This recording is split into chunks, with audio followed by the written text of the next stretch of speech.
All right, shall we? Cheers, Micah. Cheers. It's right now, again, with Micah, which you may remember last time. He's kind of our obscure Noodlers fan, obscure ink fan. Yes. And I believe you have some to kind of follow up the last visit you had here. Yeah, I thought I'd bring a few more along so you guys can see them. Mm-hmm. So this is definitely one of the more obscure ones. This is Noodler's 5 O'Clock Shadow. Yeah. It was made for Badger and Blade, which I think they're like a shaving forum or something. Yeah, it's like, so there's the fountain pen network for fountain pen people. That's kind of the big forum that's out there. Badger and Blade, it's a wet shaving forum. So like people that do straight razors and that kind of thing, leather strops and all that mess. But there's so many of those people that are fountain pen fans that they actually created like a sub forum for fountain pens on Badger and Blade. We were involved in it a little bit at the beginning, but yeah, they created this as an exclusive ink for that forum. I think they did one more for Badger and Blade 2 called Benevolent Blue Badger, but I've never been able to get my hands on it. I don't even know if I've seen that. These two, yeah, this one was particularly elusive to try to find. Yeah, because I don't think they made that many of them. I think they made like maybe one case of it, which would have been, what, like 144 bottles or something? Something like that, Which is not that many, considering like a 6-year-old ink maybe? Yeah, yeah, it was kind of one of those ones that I just stumbled across on some website or something, and I was like, there it is. Have you used it yet? Like, I have. Okay. Yeah. It's not my personal brand of color. Okay. It's kind of like a dark green gray. So it's not quite what I would normally use. Okay. But it does truly look like 5 O'Clock Shadow. So there you go. You know, props for realism. Yep. For Nathan. Okay. Fair enough. Fair enough. And then this was a 2007 New England Pen Show exclusive. Boston Brahmin Blue. The label's a little messed up, so sorry. But yeah, this is a little 1 ounce that he did. I also have one from the 2013 New England Pen Show, Boston Brahmin Black. So I don't even remember where I found these. These might have been Fountain Pen Network, just people having them. Okay. And then this was the last one, and this is kind of a more recent one, but actually I really like the history behind this. It's Suffragist Carmine. It's a pink that was developed after like the first ballot that women could use to vote. And so I really, really thought that was super cool. The color is really nice. I'm normally not a huge fan of warm colors in general. Okay. So like pinks, reds, oranges, I'm like, it's kind of not for me. Gotcha. But I actually think it's a really great color, and it got really popular when it came out. Okay. I think he made it originally for a pen show, and Yes. we had some overflow of it. Yes. So yeah, I thought that you guys might want to see a few more of these. Is it okay if we grab a Q-tip and just swab absolutely. it real quick? So, yeah, sure. And if you can grab them. So I'm sure everybody watching this right now is dying. They're just like, what does the ink look like, man?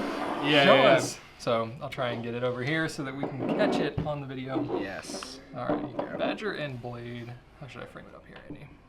Okay. Like right there? Yeah. All right, let's see here. I'll try and get it all in like one little page. Okay, get a nice little in there. I'll get a nice long swab so we can see the color difference. Yeah, it'll lighten up a little bit. Put it on a little heavy, you know. I don't want to place put my Q-tip down. Okay, there's that one.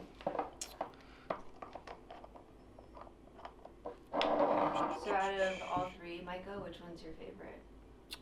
I think I really like Suffragist Carmine. I think it's just like a really beautiful color. I like the history behind it.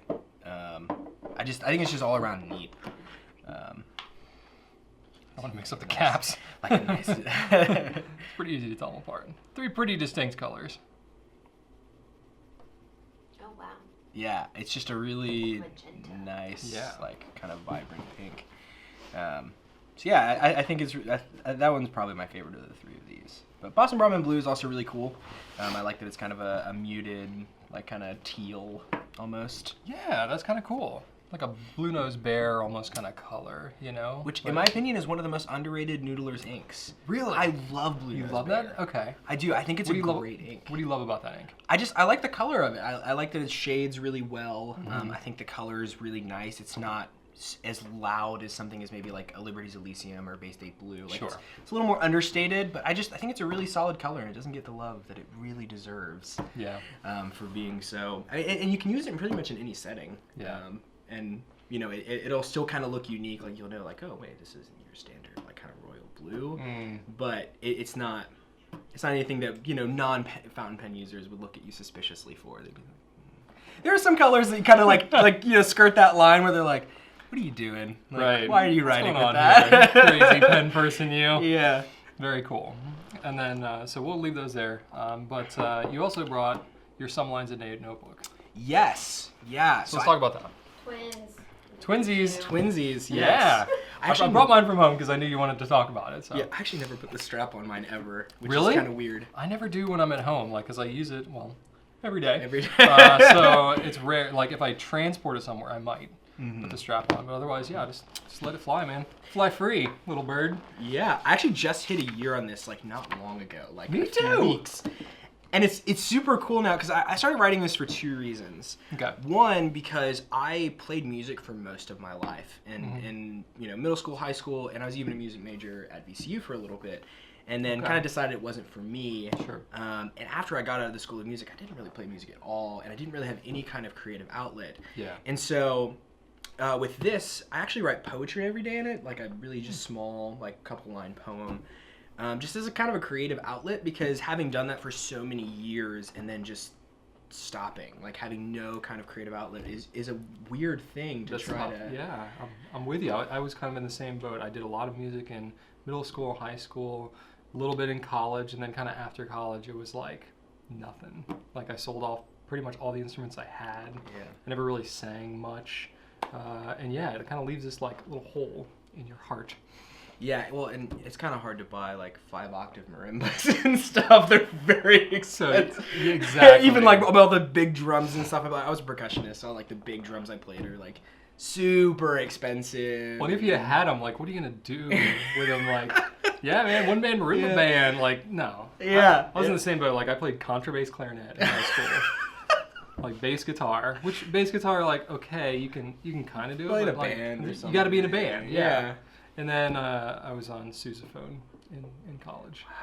None of which I actually own. Well, I own the bass guitar, but you can't buy a sousaphone. They're like $13,000. Like, it's insane. Contrabass clarinets, you know, you probably like it's like Yeah, buying they're a like- cannon basically. Yeah, Like, it's like $4,000 for like the crappiest one you can find. yeah, that's So it's like exactly it. completely impractical. Yeah, that's exactly it. So yeah, and the other reason that I use it is like, I don't know, for like majority of my life, like I've had kind of struggles with like anxiety and depression and a lot of that. So kind of having like an outlet to write something, you know, fears and hopes and anger and all of that was like a really, I don't know, it's been like kind of really cathartic actually. Yeah. Like, and especially now kind of as I'm overlapping into the years, kind of like seeing what I've wrote like, you know, at this time last year and kind of like, oh yeah, I remember when I wrote that, like what was going on and all this stuff. So it's kind of been like almost therapeutic in a way, you know, like writing all these things when the emotion's very fresh and then kind of seeing that emotion later. Yeah. It's interesting. So you must have gotten it soon after we started carrying it. Pretty soon. Because you and I both started around the same time. My first entry was May 17th last year, Let me see. which is Rachel's birthday. And I wrote that down. I was like, hey, it's Rachel's birthday. I'm starting a new notebook. June 30th. June 30th. Okay. So, yeah, so you're recently now discovering, like, hey, this is what I wrote last year. That's pretty cool. For me, I don't know about you, but my experience was I had, I went in bursts where I was, like, able to keep up with it every day, and then I would miss some time. And then I have, like, you know, maybe a week of time where too much time had passed and I kind of forgot.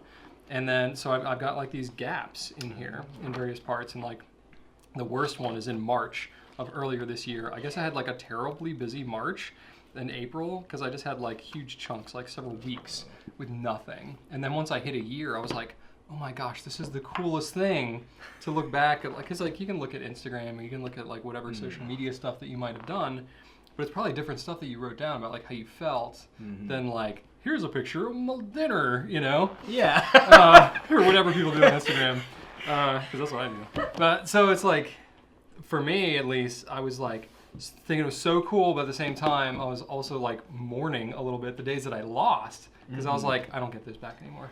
Yeah, well, and kind of the nature of social media, like you get to select what people, you know, see. You get to, you know, choose what you show. But like this is very like intimate and like I can just say anything that I want and write anything that I want, and nobody can really do anything about it.